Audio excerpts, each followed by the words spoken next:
Welcome to the CBS Radio Mystery Theater Archives, the only YouTube channel which has the original classic episodes of the CBS Radio Mystery Theater in order with no ads. Thank you for listening, and now, enjoy the show.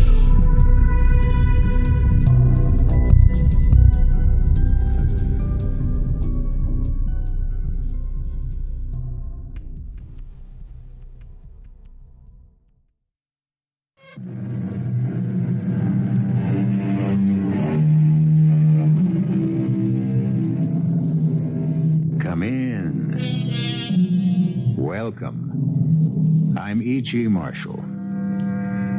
Time. That great mystery of time. The silent, never-resting thing called time. Rolling, rushing on, swift, like an all-embracing ocean tide, on which we and all the universe swim, like apparitions, which are and then are not. That's how Thomas Carlyle thought of the miracle of time. But there are people today who think of time a little differently. They see it as something without a beginning and without an end. The whole block is just one big excavation, a big hole in the ground. Read that sign up there, Professor. The buildings formerly at this location have been demolished in order to make room for what will be known as the showplace of the nation, Radio City Music Hall. Radio City was built over 40 years ago. What's that? The good old 6th Avenue L. They tore that down back in 1938. There is no L. There hasn't been one in over 35 years. They tore it down and sold it for scrap. Professor, I think you need a little help. Maybe I do. But if what I think has happened has really happened, then I'm either the luckiest man in the world or the most miserable.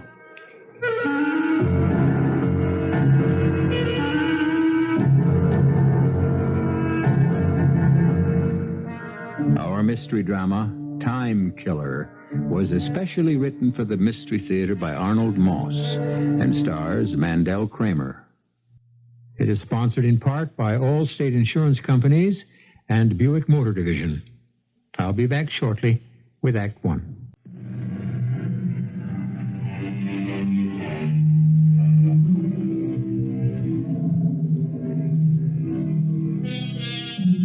Do you recall the ancient story of King Canute, who, in order to demonstrate his absolute power, commanded the ocean tides to stop? But the waves kept breaking relentlessly. Time and tide, he learned, wait for no man, not even a king.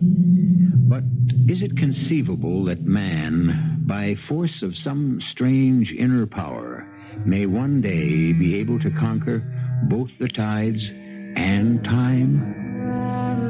It started one day last year in December, just before the Christmas holidays. Professor Edwin Quaylen was giving his end-of-the-semester lecture at the university in his course in parapsychology. The point, ladies and gentlemen, is that time can be just as elastic as space. If, for example, you were in space, hovering over the surface of the Earth in some kind of huge helicopter, and the Earth kept revolving beneath you, you could choose to land almost at random at any point on that surface. Now, in the same way, every period of time that ever was, that is, or for all we know ever will be, is out there someplace, just waiting for us to put ourselves into it. Well, how do you suppose that'll happen, Professor Quaylen? Some man or woman gifted with special, extraordinary sensibilities, might even be someone in this very room, will somehow, someday, puncture a tiny hole in the wall of what up to now has been the impenetrable barrier to our physical and psychic senses. When that happens, and the time is near, the human race as we know it will be forever released from the bondage and fog-bound limitation of its own feeble making. All right, thank you. And Whether you're leaving New York City or staying right here, I want to wish all of you a very pleasant holiday and a happy New Year. Professor Quaylen, if you have a moment, I'd like to ask a question. Oh, certainly, Clovis. Miss Mason, I hope I can answer it. Well, I'm almost positive you can. I'm practically starved. How soon do we eat? As soon as the rest of the class clears out. Oh, I am really looking forward to these next few days with my favorite teacher, Professor Quaylen. No more than I with my favorite graduate student, Clovis Mason. All we have to do is beat Princeton tomorrow, and that'll put us even in the league with Columbia. Well, what are the chances, Tubby boy? Pretty good. If you don't mind my saying so, Tuppy, aren't you up a little late with the game on tomorrow night? Oh, you're right, Professor. I lost track of the time. Well, thanks for inviting me over to your table, Clovis. I hope I didn't interrupt some heavy discussion on time or space. Not at all, Tubby. Yeah, nice talking to you, Professor. Yes, good luck. The body beautiful, the brain non-existent. That wasn't very nice of you, practically asking him to It leave. wasn't very nice of you. We're very discreet, for that matter, asking him over to our table. Well, what harm is there? Anyway, what do you care? I wouldn't like you to cost me my job. You're really scared I might? Well, you know how I feel about being so much older than you. Besides, I always get a little edgy and tense in a place like this. Ed, why don't you just relax? I do try, you know that. You keep telling me all the time about the self-discipline you learned in those 12 years you spent in the Himalayas. Where was it? Nepal? You know, 98% of the time you're wonderful. Thank you. When you want to be, you can be the calmest, easiest, most charming man in the world. And such fun to be with. And the other 2%? Well, like now, nervous, irrational, and sometimes a little scary. But you're improving every day. Well, I thank you, ma'am. You know, sometimes I think it's a shame that we didn't keep prohibition. Prohibition? What's that got to do with it? What's the word? I get so uptight in places like this. And in the old days, way before you were born, actually, I was hardly more than a kid myself, there used to be wonderful little places, speakeasies, where two people like you and me could go for a good dinner and a quiet, relaxed evening together and no noisy kids barging in on you. And discreet? Very. I'll bet you'd like nothing better than to turn up in one of those joints, if that were still possible. It is possible, and they were not joints. As a matter of fact, maybe that's where I should have taken you tonight. You know, there are still one or two of them around. They keep up the appearance of how they used to be. Well, why didn't we go to one of them? I never really want to see the inside of one again. Ever. Really? At the same time, I have mixed feelings. Because I'd give almost anything if in some way I could follow up what once happened in one of them. A long time ago. Follow up? I've never told you about it for a very good reason. You see, one night, I met this character, and things began to happen. Before I had the chance to find out what was really going on, I ran out on the whole thing. I don't know what you're talking about. Oh, forget it. It's too long a story. But if I could ever... Ed, this, theory of time that you believe in so deeply, just suppose in some way you could prove it actually works. Well, you know that someday it will. Of course. And Suppose that I was the one who would prove my own theory correct? That a person of particular sensitivity could more or less pick his own period of time? And as well as place? And deliberately project himself into it? Why not? Why not? Why not indeed? And when I do, I tell you that... Ed, put that glass down. You'll break it. Ed, what have you done? You've broken the wine glass right in your hand. It's the strangest coincidence. Coincidence? Oh, you're bleeding. Here, let me tie my napkin around your fingers. Oh, waiter. Waiter! Is there anything I can do, Clovis? Oh, Tubby. He's had a little accident. Have you got your car here? Oh, sure thing. Would you give us a lift to his apartment? Well, of course. Get out of here, the two of you. What? Leave me alone. I want to be alone. I'll take care of everything myself. I don't need you. I don't need anybody. Clovis and Tubby left. I got up to leave. With no warning, I suddenly felt very dizzy.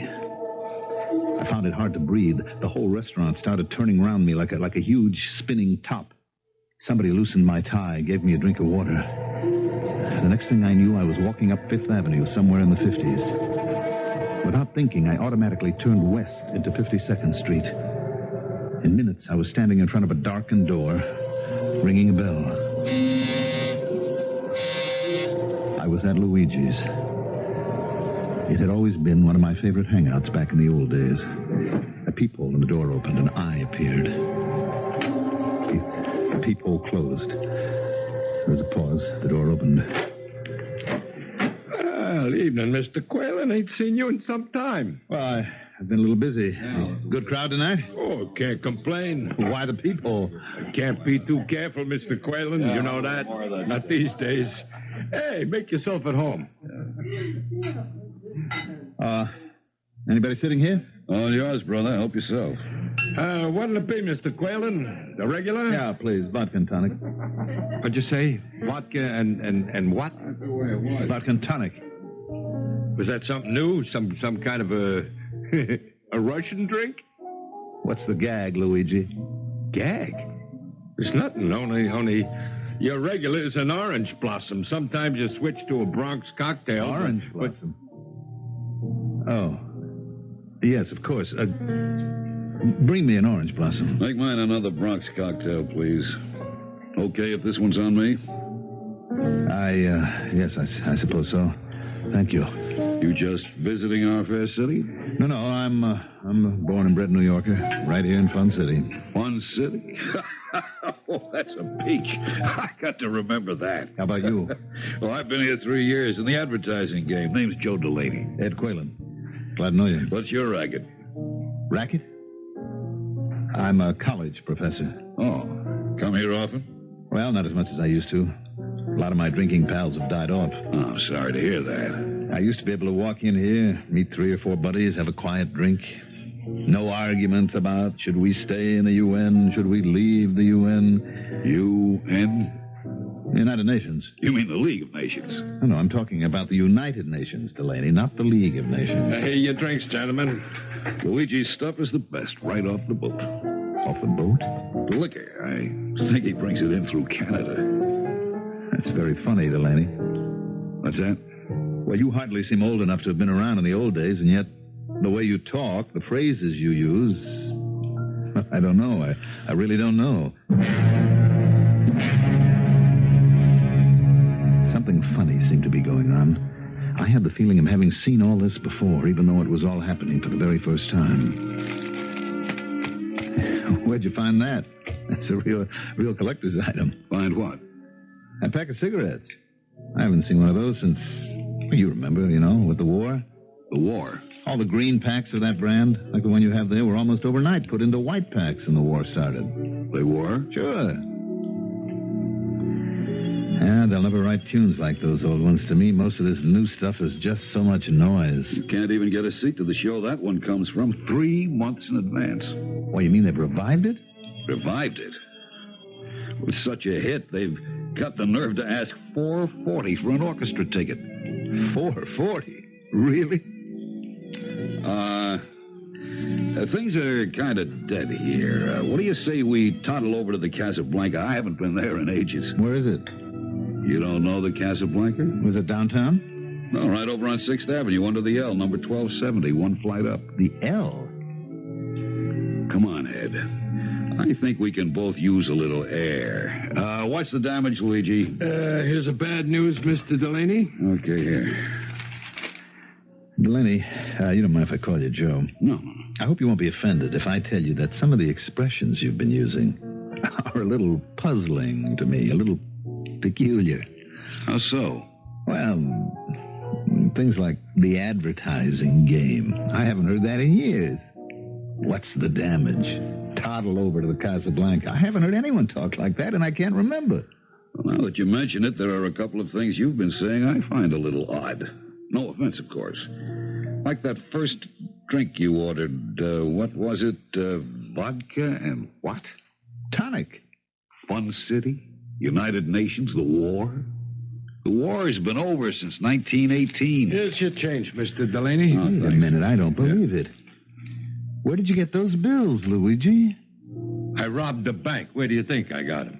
where I get all of them, Mr. Quaylen, from customers like you. But the government withdrew those large-sized bills back in 1928. That's when they put out the smaller ones, like these. That's absolutely amazing. Well, what are they anyway? Counterfeits? You ever see these little bills, Mr. Delaney? Is this another gag, Ed? Like trying to make us think you couldn't remember what kind of a drink an orange blossom is? What is this, Ed? That's what I intend to find out.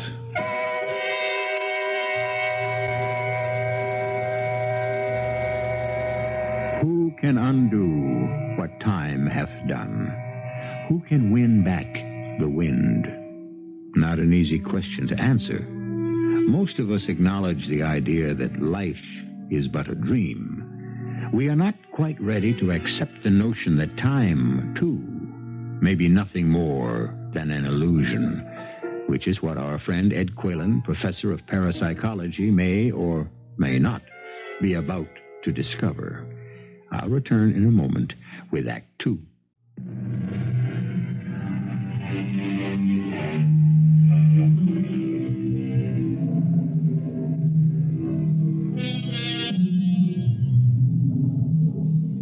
What is time? The shadow on the dial? The striking of the clock? The running of the sand? Day and night? Summer and winter? Months? Years? Centuries?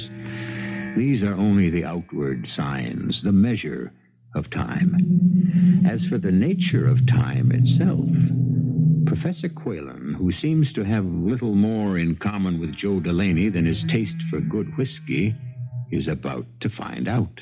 The House of Representatives has just passed the measure by a vote of 211 to 105. It is expected that the new law... But one moment, please. Please stand by for a special announcement. What's that all about? Listen, it may be there's been a break. I am reading from a special announcement that's just been handed to me from the newsroom. The body of Charles A. Lindbergh, Jr., infant son of the great American hero, Charles A. Lindbergh, was found dead less than an hour ago. Missing since March 1st of this year, a continued search for the child, dead or alive, had, up to this evening, revealed nothing. Turn it off, Luigi, please. In spite of the fact that $50,000 had been paid to the unknown kidnapper. What do you know? He paid the ransom and the kidnapper killed the kid anyway. Took 2 years to find the kidnapper. 2 years? How would... In 1934. 1934? Yes. Bruno Hauptmann, a carpenter. He was brought to trial the next year in Flemington, New Jersey, I think it was, and found guilty of the crime. After that, they changed the law, the Lindbergh kidnapping law. Hold your horses, Ed. How do you know all this? What are you talking about? It was all in the papers. The Lindbergh kidnapping is part of history. Sure, but you're talking about 1934. That's right, 1934. Ed, are you some kind... Luigi, you happen to have today's paper? Or which one? The Mirror, the Journal American, the Herald Tribune? I got them all. Any one of them. Yeah, Mr. Delaney. Thank you. Now, Ed, will you please read the date on this paper? Today's paper. May 1932. I've got a little headache. Going out for a breath of air. Let me go with you. You want to try that other place you spoke of, Joe? Casablanca, if it hasn't changed too much, I think you'll like it. Besides, the walk over there will do you good. Yes, it might. It might indeed. I should have got rid of him right then and there and gone home. But there was something fascinating about the whole idea of going along with him. Something challenging. Anyway, minutes after we left Luigi's. And no hat, Joe? No overcoat? This time of the year? What I need a coat for? End of December. I make it the middle of May, Ed. Pleasant spring night with even a touch of summer in the air. What am I doing with this heavy coat? Muffler, fur-lined gloves.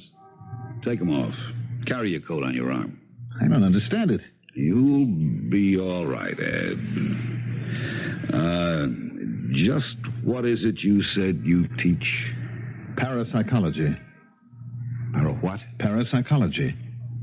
The part of psychology that examines and tries to explain phenomena like clairvoyance, telepathy, ESP. ESP? Extrasensory perception. Would that be something like mind reading? Well, not exactly. There are people who can anticipate what's going on in someone else's mind days before the thing itself happens, even though the two of them are separated by hundreds of miles. Not fakes? Oh, definitely not fakes. I'll be a monkey's uncle. In fact, one of the things I've been working on is a new theory of time that says that past, present, and future are in a sense all one and the same. That a person, without changing in any way himself, might be able to introduce himself into any period of time that he chooses. How could that happen? Because time is not real. It's nothing but an idea that man has invented. Hold everything, Ed. Take a look at that. What is it? I told you I hadn't been here in almost a year. I completely forgot. Forgot what? This is where the Casablanca used to be. Well, there's nothing here. The whole block's an excavation. Just one big hole in the ground.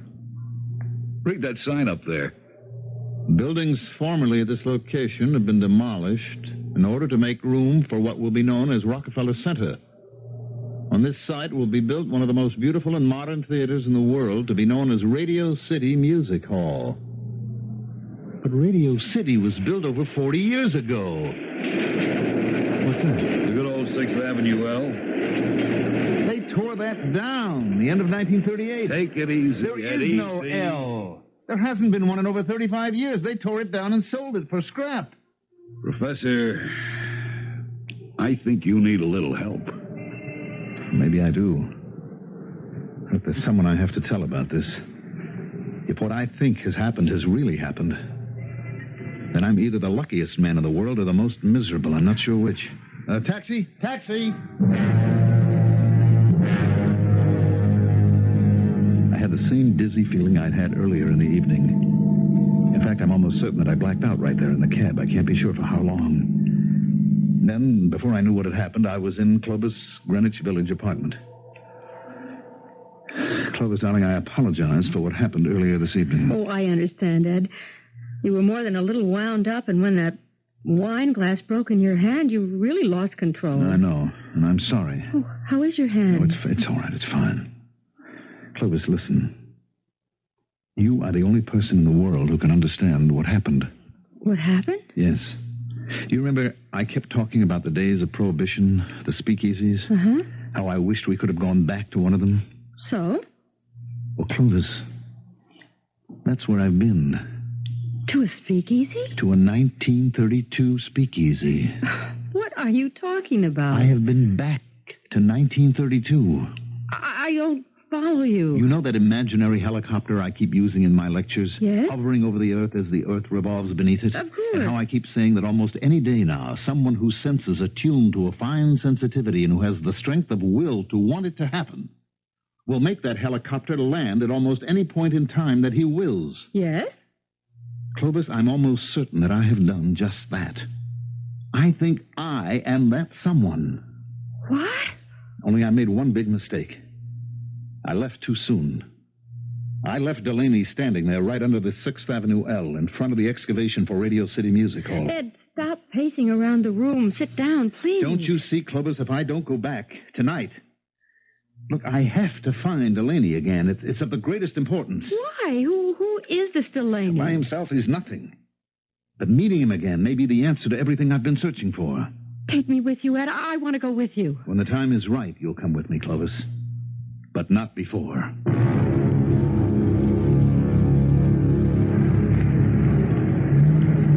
The night had become quite cold. There was a feeling of snow in the air. I pulled up my overcoat collar and started walking uptown. For a second or two, I had the same whirling feeling I'd had earlier in the evening. This time I knew what it meant. I felt strangely excited, exhilarated, impatient for the thing to happen. Now, if I could only get myself to land at that exact point in time that I was looking for. Hey, where you been keeping yourself all this time, Mr. Quaylen? Long time no see. Oh, I've been away, Luigi. Out of the country, I bet, huh? Oh, something like that. Must be a good year and a half. Long as that? Well, the night they discovered the Lindbergh baby, I remember. You were here. That was a year ago last May, wasn't it? Yes, I guess so. And here we are with another new year practically knocking at the door. 1934. 1934. Yeah, well, at least one good thing after next week, Prohibition will be repealed and I can run an honest joint again. Luigi, did you ever see that Mr. Delaney, Joe Delaney? The big advertising man? Yes. It's one of my regulars. Usually turns up around this time of the night.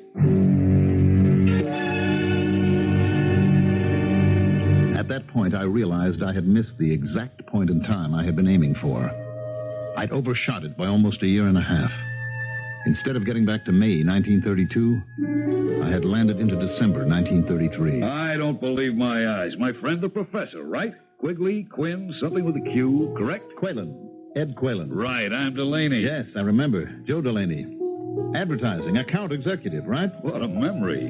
Where have you been keeping yourself all this time? Away. Can I buy you a drink? Why not? They didn't put you away, did they? What's that supposed to mean? Well, the last time you were here, the night we met, you were practically raving, saying some of the kookiest things, like how they discovered the murderer of the Lindbergh baby. Well, here it is a year and a half later, and they still haven't found the guy. And then we walked over to 6th Avenue. You remember that? Very well. You kept giving out like some crazy mind reader how they were going to tear down the L, sell it for scrap. Delaney. Well, I see you got over it. Listen to me, Delaney. Listen carefully. Your drinks, gentlemen? We have begun to populate the space around the Earth with man-made stars. We have begun to create new heavenly bodies that never were before. There is every indication that in the not-too-distant future we may even be able to create or recreate the miracle of life itself. Well, what do you know? The biochemists are getting closer and closer to it every day. Do you follow me, Delaney? I'm not a very bright fellow, but I'm doing my best. In the same world where a man has walked on the moon. A man has walked on the moon. Did you hear that, Luigi? Where the entire notion of distance is yielded to the terrible onslaught of speed. Yes, Professor. In a world where distance and space have become almost meaningless, so has time. Delaney, believe it or not, I am living in the year 1976. And I have willed my way back more than 40 years to what you call now. You want to know something? You are a very sick man. Am I? You don't belong here. You belong in some kind of an asylum. You don't mind, Luigi, I'm taking my drink over to one of the tables, and if I were you, Luigi, I'd call an ambulance. Now, just a minute. Take your crummy hands off You me. ignorant little huckster. Luigi, he's getting a little violent. You'd better throw him out before he loses control. What do you think you're doing? Put that broken Don't you take another step toward me, Delaney. Not one step. You really are crazy. Just stay where you are. What do you think you're threatening? No! No! I can't see! Push that broken bottle into my face! Hey, you pushed Delaney over. He hit his head. He's out cold. And his face and head are all covered with blood. I didn't mean to.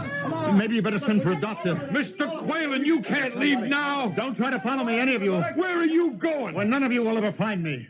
Not if you were to live forever.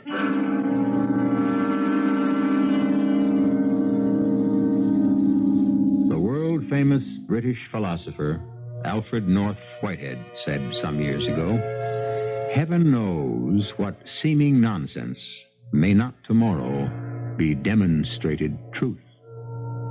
The miracle by which you now hear my voice began in the great mind and imagination of a man whose dream was, at the start, called childish and nonsensical. A wild dream called radio. I shall return shortly with Act 3.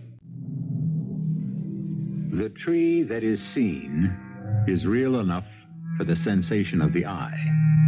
The tree that is dreamed of is equally real for the person who's dreaming of it, as long as the dream lasts.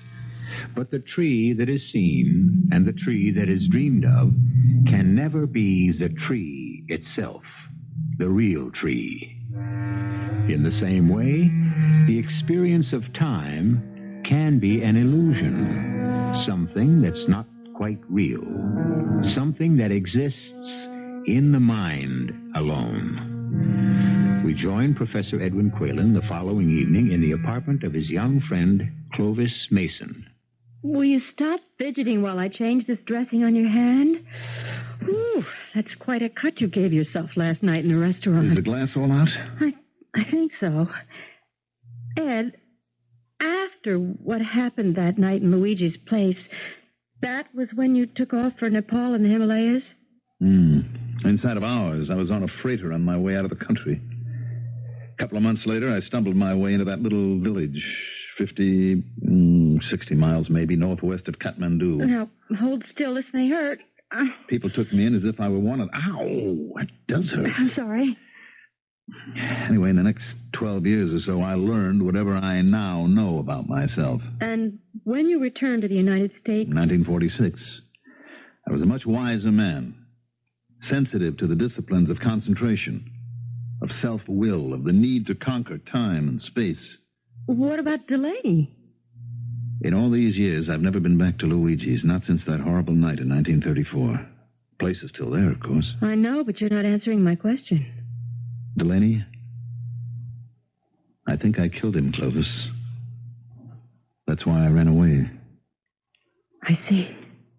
And the knowledge that I may be a murderer, a killer, has been haunting me all my life. And now that I have this power to will myself back into the past the way I did tonight, I'm going to find out what really happened to Delaney. I understand. But you're not quite sure, is that it? Well, I intend to find out. I've got to find out about Delaney. Anything is possible. There, that does it. Now, try to keep the dressing clean. One question? Yes? When you go back this time? I expect to prove several things. For one, here in the year 1976, I am the respected Professor Edwin Quaylen, Ph.D. On another plateau of time, it could turn out that I have killed a man. And if I have... Are you expecting someone? No. Who is it? It's me, Tubby. I came to return that psychology paper I borrowed. I'll get rid of him real fast. Oh, boy, is it ever freezing outside. It's colder than... excuse me, Professor Quaylen. I didn't see you. Tubby. Here's the paper, Clovis. I hope it helped. It sure did. How's the team doing, Tubby? Well, so far, no complaints. Of course, a lot will depend on what happens tomorrow night. Oh, I'm sure of that. Clovis, you can have a glass of water, please. Right away. Well, what's wrong, Professor? Anything I can do? No, I'll be all right in a minute. Here's your water. Oh, thank you. What happened? I don't know. For just a second or two there, I just suddenly felt faint. I had a kind of buzzing in my head, a kind of high, whining sound. Everything about me started to vibrate. I'm all right now, though. You're sure there's nothing I can do? No, thank you. Well, then, guess I'll be going. I'm sorry about tomorrow night, Tubby. Tomorrow night? Yes, the game. What about the game? What are you sorry about? To lose such an important game by one measly little point. What? In just the last 8 seconds of play. I don't think I follow you, Professor. The game tomorrow night, 97-96, their favor. But, Ed, they won't be playing until tomorrow night, 24 hours from now. That's quite true, isn't it? Yeah, if you'll excuse me, I think I have to be going. You sure you're okay, Professor? Yes, I think so, Tubby. 97-96? That can't be. It just can't.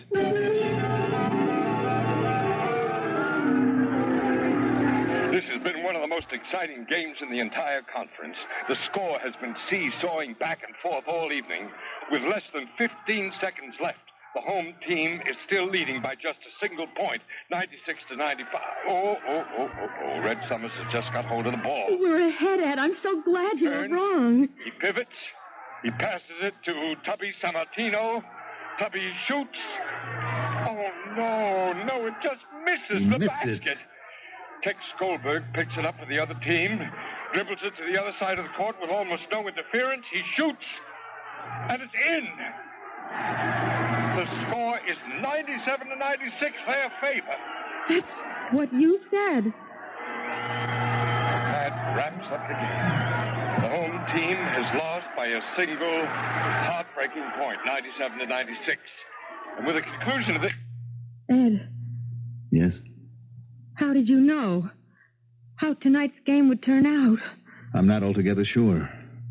It just sort of came to me. How? When? I guess it was when I got that dizzy spell. Clovis. What is it? Clovis, could this possibly mean that I've actually done it?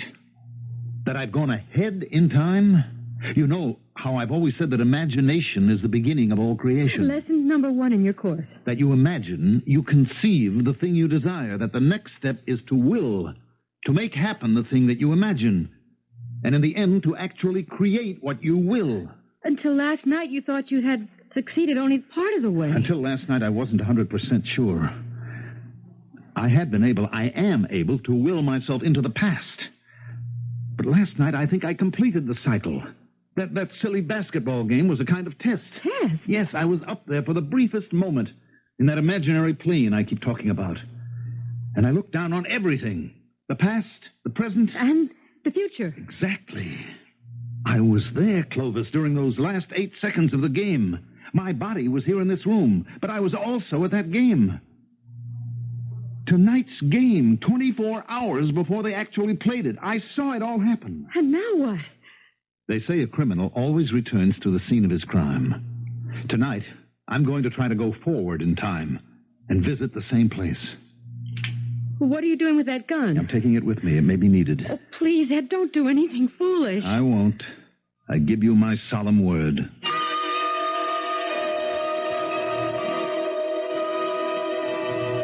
I left Clovis' apartment and started walking. I can't recall which way I was going. Toward the river, I think. Then, just as it had happened before, I heard that weird ringing in my ears. Everything got blurred before my eyes. The next thing I knew, I was sitting on a stool at the bar in Luigi's. Here you are, sir. Your drink. Thank you. Bartender? Yes, sir. I'm curious about this place. Has it been here long? Luigi? I thought everyone knew about Luigi. He's been here since the 1920s. That's all. Well, was there ever an actual Luigi? Oh, indeed there was, sir. Luigi was sort of an institution by himself. He died only last year. That's his obituary up there over the bar. December 25, 1978. Great man. He died this past December, 1978? Christmas Day, 3-4 months ago. Sad day for all of us, for all his friends. Evening, Roger. A little windy tonight. Good evening, sir. The regular? Thank you. Mind if I sit here? No, I'm taught up yourself. Some wind out there tonight. You visiting our fair city? No, not really. I work here. That's all. Yes, I'm a teacher. College professor. Now, that is funny. The minute I sat down, I said to myself, I'll bet $1 that gentleman's a college professor. Does it stick out that much? Economics, I'll bet. No, not even close. Psychology. Psychology? Well, that's very interesting. Do you come here to Luigi's often? No, I haven't been here since... I can't remember when. Interesting history, this place. If these walls could talk. Yes? Yes, sir. This place has seen just about everyone and everything. U.S. presidents, foreign dignitaries, movie stars, murderers. Murderers? A man was killed right here at this same spot we're sitting at. Back in the 30s. A man was killed? Never found the fellow who did it. Disappeared that same night into thin air. One of the great unsolved mysteries of the police department. That's all. What did the victim, this Delaney, actually die of? Fractured skull. You see, as he fell down... Excuse me, sir. Did you just say Delaney? Yes, the name of the man who was killed. How did you know his name was Delaney? Oh, you just said so. No, I did not. I mentioned no name. Well, that's funny. I thought you had. I guess maybe I had read about it at one time, and the name just stuck in my memory. Of course. By the way, what did you say your name was, Professor? Quaylen. Edwin Quaylen. I thought so. You thought so? Why? Do you know me? You have no idea how happy I am to meet you, Professor Quaylen. Wait a minute. What do you think you're doing? Putting handcuffs on you, Professor. You're under arrest. Are you out of your mind? Not quite. I'm a detective attached to the 17th Precinct.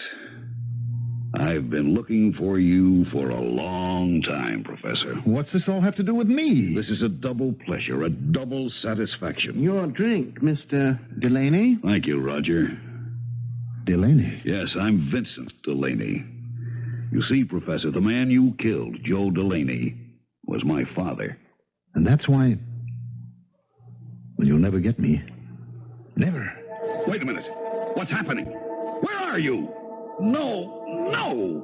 Roger, have I gone out of my mind? Did you see what I saw? I don't believe it. He vanished. He disintegrated right in front of our eyes. And the craziest thing, he took my handcuffs with him wherever he went. And if they think for 1 minute that I'm going to live out the next 3 years just waiting for them to catch up with me... Ed, what are you doing with that gun? Put it down. I will not spend the rest of my life in jail. Give me that gun, Ed. Go ahead. Open it, Clovis. Open it. I'm going into the bedroom. Oh, hi, Clovis. I was wondering if you and Professor Quaylen might like to be my guests. Guests? Yeah, at next Saturday night's game. I got 2 complimentary tickets to every game. Yeah. No. Oh, dear Lord in heaven, no.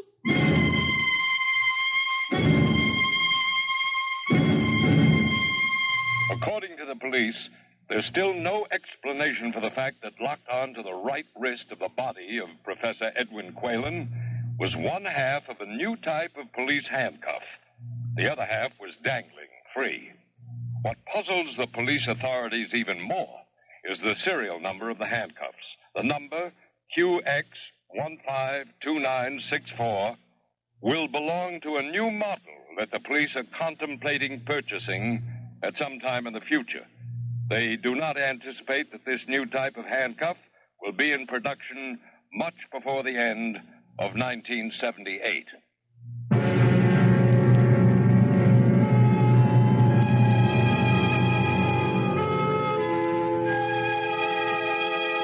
When Columbus, Magellan, the Phoenician navigators probed into the mysterious realms of the distant and the unknown, they hadn't the remotest idea that they were among the first to do away with distance and space.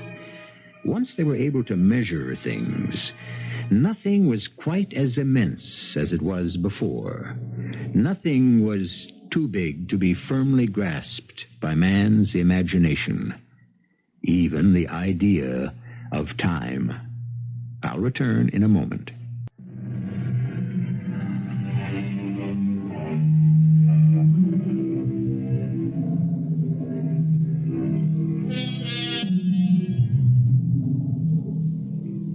Do you recall how Professor Quaylen, in his lecture, said that every period of time that ever was, is, or will be, is out there someplace waiting for us to put ourselves into it, if we wish. That some specially gifted person might one day penetrate the barrier of time and do what now seems impossible. Do you suppose that one of you, listening at this moment to my voice, might be the very one to do this? Our cast included Mandel, Kramer, Rosemary Rice, Jackson Beck, Russell Horton, and Arnold Moss. The entire production was under the direction of Hyman Brown. And now, a preview of our next tale. He could be a criminal genius, but don't let his running away convince you. All children do that when they're caught in a crisis. Stuart has run away, and we have got to find him. Just to find out, is he smart? No, Miss Telford, to find his friends. He's the only lead. Surely I don't have to explain. What would the Pentagon pay for a disintegration beam? How many millions would an element transmuter be worth? If we could teleport, travel by mind alone, how powerful would we be? My goodness. Mr. Harrod, this professor's almost got me convinced. How about you? Mr. Warbeck, your caper makes us look like pikers. Thanks for letting us cut in on you. We'll pay off.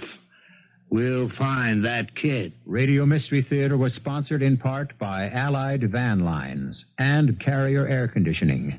This is E.G. Marshall inviting you to return to our Mystery Theater for another adventure in the macabre. Until next time, pleasant dreams.